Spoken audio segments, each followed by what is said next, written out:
नमस्कार, आप जुड़ चुके हैं सनराइज मेल के साथ। ये जो आप मेरे पीछे देख रहे हैं ये जम्मू हाट की बिल्डिंग है। ये वो जम्मू का हाट है जिसमें सब कुछ जो था वो जम्मू की लोकल वैरायटी जो थी वो होती है। वो इसलिए बोल रहा हूँ क्योंकि इस वक्त बाबा बर्फानी के दर्शन करने के लिए लोग देश भर से जो है अलग अलग जगह से आ रहे हैं। और जम्मू हाट की अगर बात की जाए, दिल्ली हाट की बात की जाए, कलकत्ता हाट की बात की जाए, हर स्टेट हर यूटी में अलग अलग इस तरह से ये बिल्डिंग्स जो है अपनी अपनी स्टेट की जो भी नुमाइंदगी करते हैं, जो भी खाना पीना जो भी अच्छी चीज़ें होती हैं वो दिखाई जाती हैं। लेकिन यहाँ पर जम्मू हाट की बिल्डिंग जो है, कहा जाए भारतीय जनता पार्टी और पीडीपी की सरकार के वक्त में ये बिल्डिंग बनाई गई थी, लेकिन इस बिल्डिंग का जो फायदा है वो आम पब्लिक आम लोगों को नहीं नजर आ रहा मिलता हुआ।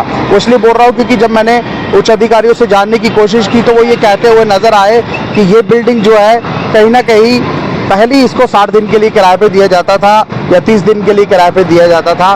दुकान का मात्र किराया जो है वो 2000 रुपया है और उस 2000 से इस बिल्डिंग की जो मेंटेनेंस है, जो बिजली का किराया है वो भी पूरा नहीं हो पाता। हो सकता है उसी वजह से ये बिल्डिंग नहीं दी जा रही हो। लेकिन टूरिज्म के लिहाज से अगर बात मैं करूं तो टूरिज्म के लिहाज से इस बिल्डिंग को इस वक्त जो था यात्रा के बीच में काम आना चाहिए था, क्योंकि अगर यहाँ से हैंडलूम हैंडीक्राफ्ट बहुत सी ऐसी चीज़ें हैं जो जम्मू को रिप्रेजेंट करती हैं, वो यहाँ पर अगर होती तो कहीं ना कहीं इस बिल्डिंग का काम भी नजर आता लोगों को, क्योंकि करोड़ों रुपया जो है सरकार ने इस पर लगाया था। यात्रा चल रही है लेकिन सरकारी अधिकारी, सरकारी लोग इस बिल्डिंग का फायदा क्यों नहीं ले रहे, ये समझ आ नहीं रही है। चलिए कुछ लोगों से बात करते हैं और आपको बात सुनाते हैं। प्रताप जी, मुझे ये बताइए, जम्मू कश्मीर में टूरिज्म के लिहाज से इस वक्त यात्रा चल रही है और जम्मू के बीचों बीच जम्मू हाट खड़ा है, लेकिन हाट की बात की जाए तो इसमें कोई भी जो सुविधा है इस वक्त जो यात्रा के रिलेटेड होनी चाहिए वो सरकार देने में सक्षम नहीं है। क्या कहेंगे इस पर आप? देखिए, एक तरफ सरकार ये दावा करती है कि हम टूरिज्म को बढ़ावा देंगे और जो कश्मीर में वाक़या हुआ इस तरह से टूरिज्म को प्रोत्साहित किया जाएगा कि लोगों को के दिल से और दिमाग से डर का माहौल जो है वो निकले। लेकिन यहाँ पे मुझे लगता है कि जो टूरिज्म जम्मू आएगा वो सुनता तो है, पढ़ता तो है अक्सर कि जम्मू मंदिरों का शहर है और कश्मीर को धरती का स्वर्ग कहा जाता है, लेकिन कश्मीर पहुंचने से पहले जम्मू का एक पड़ाव है जिसको पार करके जाना है। लेकिन जहां मंदिरों के शहर के बजाय मुझे लगता है उन्हें देखने को मिलता है सिर्फ और सिर्फ जहाँ तो उन्हें खड्डे मिलेंगे, जहाँ एक आर्टिफिशियल के नाम पे मुझे लगता है एक बिखरे हुए मलबे का ढेर मिलेगा। और जम्मू हट जहाँ मुझे लगता है कल्चर के नाम पे हर चीज़ दिखाई जा सकती थी टूरिज्म को, लेकिन वहाँ दुकानें आपको खाली मिलेगी, सिर्फ शटर मिलेंगे। करोड़ों रुपया वहाँ लगा दिया गया लेकिन उस बिल्डिंग का कोई भी उपयोग नहीं है। और बड़ी हैरानगी की बात है कि यहाँ आप जिस कल्चर को, जिस खादी को प्रमोट करते हैं, जिसके ग्रामीण क्षेत्र की जो संस्कृति है उसे प्रमोट करते हैं, जहाँ पे डोगरी से बनी हुई जो चीज़ें थी जिन्हें अक्सर प्रमोट किया जाता था, जिसमें आप देखिए जिस तरह से कश्मीर की कांगड़ी को प्रमोट किया था, बड़ी सारी चीज़ें जम्मू में भी हैं जिसे प्रमोट किया जा सकता था। लेकिन इन्होंने जो शाल थे, कंबल थे, मतलब मैं कह रहा हूँ हर लिहाजे से अपनी संस्कृति को दिखाया जा सकता था। बात की जाती है हैंडलूम हैंडीक्राफ्ट की, अगर छाबड़ी की बात की जाए, बहुत सी ऐसी चीज़ें हैं जो जम्मू कश्मीर, खास जम्मू की, जो बता सकते थे, हम बता सकते थे, जम्मू का खाना बता सकते थे, लेकिन हम उन्हें सिर्फ ये बता रहे हैं कि हमने करोड़ों की बिल्डिंग तैयार की है जिसमें से आधी हमारी कमीशन चली गई है, आधे ठेकेदार खा गया, आधी सरकारी एजेंसियां खा गई। अब जो बिल्डिंग बची है ये सिर्फ हमने मक्खी मच्छर और मुझे तो जो बरसात में जो कीड़े होते हैं उनके लिए एक आशियाना बनाया हुआ है। ये बहुत ही धार्मिक प्रवृत्ति की सरकार है जम्मू कश्मीर की, इस बारे में सोच रही है।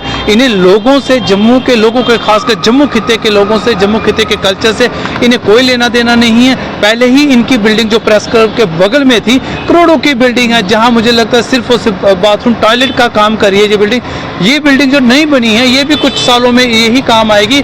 इसकी तरफ इनका कोई ध्यान नहीं है। टूरिज्म को बढ़ावा देने के लिए गुलशन जी, सिर्फ आपको पूरे रोड में, हाईवे पे होर्डिंगें मिलेगी जिसका लाखों करोड़ों रुपए का बिल है, जिसमें एलजी साहब से लेकर मुख्यमंत्री जी और टूरिज्म डिपार्टमेंट की होर्डिंगें मिल जाएंगी, उनके नाम मिल जाएंगे। लेकिन जमीनी सतह पे कल्चर को प्रमोट करने के लिए, संस्कृति को प्रमोट करने के लिए, टूरिज्म को और बढ़ावा देने के लिए, इन्हें अलग अलग चीज़ें दिखाने के लिए जमीनी सतह पे कुछ नहीं है। कागजों पे पेन से लिखे हुए बिल जरूर हैं, वो अक्सर आपको देखने को मिलते भी और मिलेंगे भी। और जो जम्मू हाट था जहाँ तक मुझे सुनने में आया 60 दिन के लिए दुकान दी जाती थी किराए पे, वहाँ कोई अपना रोजगार, जहाँ ये कहते हैं रोजगार को बढ़ावा देंगे, नई एम्प्लॉयमेंट जनरेट करेंगे, तो नए नौजवान को आप एम्प्लॉयमेंट जनरेट करने का मौका तो दीजिए। इसमें जो 60 दिन के लिए बात कर रहे हैं ना हम, उसका किराया जो था एक महीने का लगभग 2000 था। जो हमारे पहले एलजी साहब करके गए थे, और उसमें इन दुकानों का किराया छोड़िए, इसका बिजली का बिल भी नहीं लिखता है। सुनने में ये आ रहा है 40-50 लाख बिजली का बिल भी है और बिजली काट दी गई है। देखिए, सरकारी दायरा है, फीता कट चुका है, इनका इसकी तरफ ध्यान ही नहीं, जी चाहते ही नहीं। हाँ, अगर शायद मुझे लगता है इसमें कहने में बड़ा लोगों को मजाक भी लगेगा, और अंबानी जैसे लोगों का कोई इंटरेस्ट होता, ये बड़ा होता तो इस टाइम इसकी डील हो चुकी होती, जैसे एयरपोर्ट रेलवे स्टेशन बिके तो ये भी बिक गया होगा। मुझे लगता है शायद इन्हें कोई अपना चहिता मिल नहीं रहा जिसको इन्होंने देना, और मुझे लगता है पूरी कॉन्स्पिरेसी के तहत, पूरी एक पॉलिसी के तहत ही इसको बनाया गया है कि किससे लाभ देना है, लोगों को नहीं बल्कि अपने कौन लोग हैं जो भारतीय जनता पार्टी को चंदा देंगे, कौन लोग हैं जो इन्हें डोनेशन देंगे, उन्हीं को जो बिल्डिंग देने का काम करे। इसलिए आज तक इन्होंने स्थानीय लोगों के लिए यहाँ पे कोई कदम नहीं बढ़ाया। अगर मुझे लगता है आज भी नोटिफिकेशन निकाले गुलशन जी ये कि इस तरह से है, इतना किराया हम लोगों को आमंत्रित करें, तो मुझे लगता है इनके पास इतने ज़्यादा आवेदन आ जाएंगे कि दुकानें कम पड़ेंगी, लेकिन ये आवेदन करना नहीं चाहते। कारण यही है, इन्हें सिर्फ और सिर्फ यही है कि बिल निकल चुका है बिल्डिंग का, तो अब अपना खाना पूर्ति हो चुकी है, अब बिल्डिंग चाहे चले ना चले, अब सरकारी कागजों में ये बिल्डिंग बन के तैयार है और उसी के नाम पे ये चलती रहेगी। सर, आपका नाम? देखिए, मैं इलियास भट्ट बलेसा से। तो इलियास साहब, आप बलेसा से हैं, आप सोशल एक्टिविस्ट है, टूरिज्म के लिहाज से क्या कहना चाहेंगे? बलेसा के लिए क्या कामकाज लोगों को बताओ। देखिए, टूरिज़्म की अगर बात की जाए तो मुझे नहीं लगता है कि बलेसा भी टूरिज़्म के मैप पर है, क्योंकि जो बलेसा की खूबसूरत खूबसूरत वादियाँ हैं, खूबसूरत खूबसूरत जगहें हैं, जैसे बाल पदरी है, जैसे चौंटीधार है, जैसे कांटीधार है, जैसे दागनधार है, कोटा टॉप है, या बटियास की जगह हैं, जो बलेसा की बटियास की जगहें हैं, या उस जाई साइड है। लेकिन मैं कहना चाहता हूँ कि मुझे नहीं लगता है कि ये भी टूरिज़्म के मैप पर नहीं है। ये सारे टूरिस्ट डेस्टिनेशन, ये सारी टूरिस्ट डेस्टिनेशन है, लेकिन मुझे नहीं लगता है कि ये भी टूरिज़्म के मैप, क्योंकि इन जगहों पर अभी भी रोड नहीं पहुँचा है। जहाँ अगर बाल पदरी सबसे बलेसा की सबसे खूबसूरत जगह है, वहाँ अगर भद्रवाह की बात की जाए तो मैं भद्रवाह के लोगों को मुबारकबाद पेश करना चाहता हूँ कि जिन्होंने जो है वो क्या कहते हैं इसको, वहाँ मुबारकबाद पे पेश करना, वहाँ से जो है वो बगैर किसी अड़चन के और वो रोड जो है वो बाल पदरी पहुँच चुकी है। लेकिन दूसरी तरफ से अगर देखा जाए तो यहाँ बलेसा की बात की जाए तो अभी भी कई लोगों ने अड़चन और स्टे करके रखा है इसको, और अभी भी जो बलेसा टू बाल पदरी रोड है वो अभी एमएलए कौन है? एमएलए हमारे दिलीप सिंह परिहार है। उनके सिर्फ खोखले वादे हैं कि हम जी ऐसा करेंगे, हम वैसा करेंगे, लेकिन ग्राउंड लेवल पर उन्होंने भी कुछ नहीं किया। उन्होंने बोला हम जी इधर टूरिज़्म में आपको इंटरनेशनल स्टेडियम बनाएंगे, वो भी में इंटरनेशनल स्टेडियम का क्या काम है?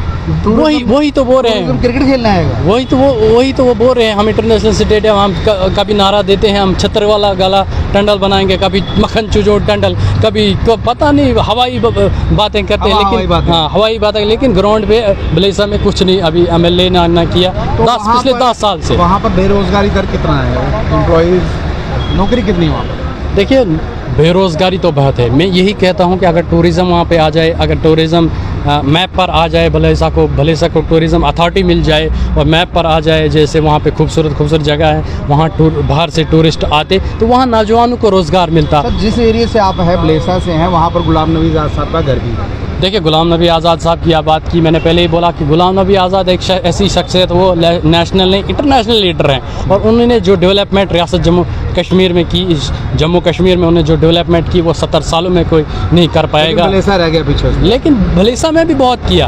अभी जो हॉस्पिटल उन्होंने बनाए, स्कूल्स उन्होंने बनाए, जीएमसी कॉलेजेस, आप एजुकेशन सेक्टर को देखे, हेल्थ सेक्टर को देखिए, या दूसरे जिस तरह से आज़ाद साहब ने वहाँ पे काम किया, ऐसा काम शायद कोई नहीं कर पाएगा आगे भी, और पीछे भी कोई नहीं कर पा सकता। जिस तरह से आपने देखा कि जम्मू हट को लेकर हमने एक जो स्टोरी फाइल की है, जिस पर मैं बात करता हूँ नज़र आ रहा हूँ, आम लोग बात करते हुए नज़र आ रहे हैं, लेकिन जम्मू कश्मीर एडमिनिस्ट्रेशन जो है ऐसा लग रहा है सोई हुई है। वो इसलिए बोल रहा हूँ क्योंकि जब बात की जाए, किसी भी उच्च अधिकारी से बात की जाए, तो वो ये कहते हैं कि हम इस पर बात नहीं कर सकते, जबकि सच्चाई ये है कि 3-3 साल हो चुके हैं इस बिल्डिंग की मेंटेनेंस के लिए, इसका खर्चा लेने के लिए सेंटर को लिखते हुए, लेकिन ऐसा कुछ हो नहीं पा रहा। जम्मू हट जो है बिल्डिंग बनाई गई थी भारतीय जनता पार्टी और पीडीपी के वक्त में, बड़ी तेज़ी से ये बिल्डिंग बन चुकी थी, और उसके लिए एक किराया भी तय किया गया था इस दुकानों के लिए। लगभग 63 दुकानें हैं, अंदर 63 दुकानें हैं, और एक दुकान का जो किराया था वो 2000 रुपया रखा गया था, और 2000 किराए के साथ ये दुकान देनी थी। लगभग 60 दिन से ज़्यादा ये दुकान दे नहीं सकते। लेकिन इस दुकान ना देने का कारण ये है कि बिजली फ्री है, और बिजली के कारण ही जो भी लोग यहाँ दुकान लेते हैं या अपना काम करते हैं, या जम्मू हट में काम नहीं होता। ये मेरी प्रॉब्लम नहीं है, ये प्रॉब्लम सरकार की है। क्योंकि इस वक्त जो थी कहीं ना कहीं यात्रा चल रही थी, यात्रा को मद्देनज़र रखते हुए पर्यटक जो था बाहर से आ रहा था, और विभिन्न इलाकों से जो लोग आ रहे हैं वो जम्मू कश्मीर की खूबसूरती और जम्मू कश्मीर का पहनावा, जम्मू कश्मीर की खान पान को भी देख सकते थे ये लोग, अगर जम्मू हट में इस तरह की एग्जीबिशन लगती, सरकारी तंत्र जो था इसमें इन्वॉल्व होता। लेकिन सरकारी तंत्र किस तरह से सोया हुआ है ये आपने देख ही लिया। इस वीडियो पर आपकी क्या राय है, अपनी राय जरूर रखिएगा, और हमारे पेज को सब्सक्राइब जरूर कीजिएगा।